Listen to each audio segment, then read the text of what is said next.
I know it sounds like bait, but honestly, from their vague statement, ARK on Switch might be the best way to play the game. Better engine, new game modes, new cinematics. What has been one of the worst ways to play the game over the last 3.5 years could honestly be the ultimate way to play in the future. It sounds too good to be true, but I am here to ask them probing questions as always. Let's dive into it. Okay, let's start with the first basics. Apparently, Switch version is going to run on the latest edition of Unreal 4, and there's all sorts of versions of it that different games will run on. You don't have to run on exactly the most updated. The post they put out makes it sound like this is going to be on a newer version of Switch, maybe more advanced than Xbox, PlayStation or PC, thus giving better improvements. Nikkei has had the same faults, the guy that has created the Fyodor and Valguero maps. Switch version gets a Unreal Engine 4 update, but not the PC version. Now if anyone's going to know the difference between the versions, it's going to be him. Quite sad, I know it's much work to do that, but if it's possible for Switch, it should be also possible for PC. Just my thoughts about it. And Nikkei does point out that the PC version uses quite an old Unreal Engine. The Switch version gets an update now to a newer version with a clean code, and he says I believe it's a clean and remade code as they kind of communicated in the post. And that's only one of the many things that need to be cleared up. I have reached out privately to Wildcard, but as of yet received no answers. Hopefully they may elaborate a little bit more in their community crunch this Friday. My feeling is it's just hyperbole and it's going to run on a similar edition of the engine, and there won't be any substantial improvements, even kind of in performance, that we might be able to benefit from console. But like the way they have worded it, they may have dressed up their turkey just a little bit too much. But no console player especially is ever going to turn down some improvements to performance optimizations, because ARK is still badly in need of it even 6.5 years on. Next is the Switch getting the free maps. Basically it says it's going to have all of the functionality and the visuals from console versions to match Xbox One and PS4. Are we going to get Valguero, Ragnarok, the center map? I feel like it would kinda suck if they're only going to offer the opportunity to play on maps if they're paid expansions and not give the community of Switch players the free option like everyone else has had. And if they are adding their maps, surely they would have it in this press release. That's a big win, that's something you want to shout out about if you're offering free content. And that's something Wildcard I will shake my hands and applaud them for over the years. They've done well with these free maps alongside the paid content. And for many people, the free maps are the better maps in ARK. Most people will vote Ragnarok as their #1 map compared to any of the other paid DLCs. So if Wildcard are selling this version again and they still don't have any of that free content with it, is it really worth that much? There's no doubt about it, in terms of other developers and studios or publishers, Wildcard haven't been as scummy when it comes to that kind of microtransactions or ripping players off. That's why the Switch version has been such a bad vibe for them, because they literally put it out at full price. It's still £44.99 on the Nintendo eShop right now, and they never updated it, they never added any content, no DLCs, no events, no nothing. Barely playable in its state. It was a massive cash rinse just to jump on the hype of the Switch. You can pick up ARK just on its own for around £24.99 on PlayStation 4 right now. With the Ultimate Survivor Edition that's already available on PlayStation, despite not having any of the PS5 upgrades, that's £49.99. So what I'm trying to get at here is, if I own the ARK Switch version already, am I only going to have to pay maybe £14.99 to get all of the DLC? I shouldn't have to pay any more than that, and in fact it should be a lot cheaper. Given how much it is right now, it should be more of a gift and a present to people. In fact, they should have just done free upgrades for everyone that owns it on Switch for treating it so shabbily. If you're going to list the Ultimate Edition price here, why have you not listed how much it's going to cost separately for these expansions? Red alert number 3 maybe? So what about Prim Plus? Where does that fit in? Another game mode that really needs a lot of love and attention, and we're not going to get it with ARK 2 around the corner, or going to be delayed till next year. We know that Prim Plus has been dead for a long time, so I wouldn't blame them for that one to leave that off. Why load up the Switch version with a game mode that barely works, that hasn't received an update in nearly 2.5 years, and that was only a small tiny little bug fix or a couple of additions. It may even be longer if my memory serves me rightly. So that I would be okay with cutting, even though I would give heaven and earth to be able to play and cover Primitive Plus again. I think it's had its time, and so yeah, don't bother. Also, it doesn't state whether or not this is going to be available ever in a physical edition. That would be challenging.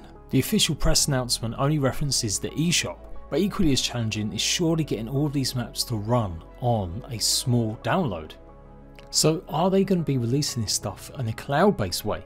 This has become a bit more of a growing trend amongst games. Kingdom Hearts, Control and Hitman all run on cloud. In fact, because these games are so chunky and have got so much going on, it's the only way you can actually run them, otherwise they'd simply be too big even for people with the largest memory cards.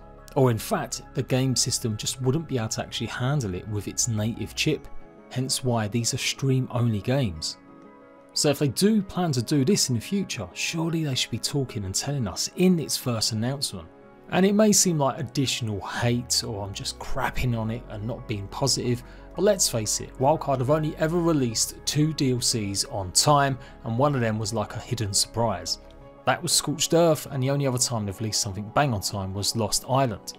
So if I'm paying extra money to get these expansion packs, you damn well better believe I want them delivered after 2 months. Not 3, not 4, not 5, exactly when you say they're going to release. Nothing in Wildcard's history says that's going to happen. And what's the deal with that? Why have they done it like this? Is it because, like I said, they're going to be doing it on cloud? Or are they selling it as DLCs and maybe you'll be able to chop and change what downloads you have to maybe help with the game? That would be a reasonable answer why they're doing it like this, to give the developers also more time to work on stuff and improve things. But that's a positive bridge too far for me. I wouldn't touch any of this until you see me reviewing the goddamn new release version, which I will do, and showing you guys how Scorched Earth runs and everything else you need to know. Then we've got the Young Explorers mode. Take a journey through the epochs in this new educational game mode that invites families and kids to learn about the fascinating prehistoric creatures that inspired the game. Now I'm not sure how they're going to get past the age rating. ARK on the Switch is rated 16 just like it is on other platforms. And even with a kids mode on it, unless they've made changes to get rid of narcotics and obviously beer, it will remain that kind of age rating. It absolutely makes sense for a game like ARK to have this in my opinion, but the other question is, why can't other platforms get this? And is this actually going to be free, or is it just part of the Ultimate Survival Edition? Again, it's not super clear in this post. If it's free, fantastic. I can live with it not being on other platforms based on the demographic of players on a Switch. It would suck because I still think there's room for this to be put on an Xbox or PlayStation.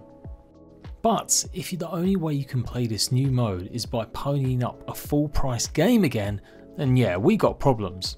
I do love the sound of this. I think it'd be great. My little boy is 6, he's starting to get into dinosaurs more. He's seen someone play ARK once. I showed him PixARK and he turned away in disgust. No, I'm kidding, he didn't. He did find it actually a little bit too hard, even the controls on PixARK. So me being able to show him a proper educational mode without all the drug references and the gore and everything else, that would be fantastic. I'm totally down for supporting this and promoting it. But you got to make that update free for everyone, not locked behind one console version of it. And then the biggest one, cinematic story content for ARK Survival Evolved. What the frick does that mean? Is Scorched Earth finally going to get its ending? Is it simply just some way to introduce the younger players? I think it will probably be something more along the lines of that. There'll be a few extra cutscenes to help the kiddos play the game, but it is listed as a separate tab here. So again, why does Switch get this but no one else?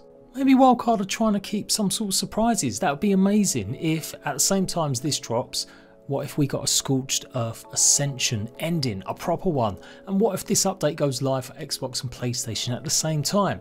It's one of the most requested features that Wildcards have heard from the community over the years, that Scorched Earth needs a proper closure for it. Now it's been crapped on a little bit by Craig, one of the lead developers at Wildcard, basically saying it was too much work to do it, and really, literally, there's just not enough space to put a big cinematic on when ARK already takes up so much space. All genuine things, I'm sure, but when you start listing new features on a platform that not everyone else can have, and is notorious for not running games very well, and you need a shit ton of space, how can you justify new cinematics for the Switch version, but maybe not for the Xbox or PlayStation or even PC? Again, it could just be hyperbole in the way this has been worded out. They may be just talking about some of the cinematics that come with the later DLCs, like Aberration, Extinction and Genesis of course. It would be all brand new for Nintendo Switch players, but yeah, it's a bit of a weird statement. It'd be such a cool thing for Wildcard to do, to really get behind their fans, when you've got No Man's Sky pumping out update after update with huge content for free, and so many other games giving us lots of quality of life updates every so often, whereas Wildcard you have to wait like a year and a half for some improvements. So imagine if they dropped the Scorched Earth Ascension ending. That would be a fantastic way of saying thank you to the community ahead of ARK 2 coming out next year. Ask Wildcard who's doing the port, whether or not it's going to be Abstraction. It clearly isn't, since they've cut ties with them. They had kind of a big falling out because Wildcard didn't like Abstraction talking about the port too much, or about the fact they wanted to carry on updating it, but Wildcard said no.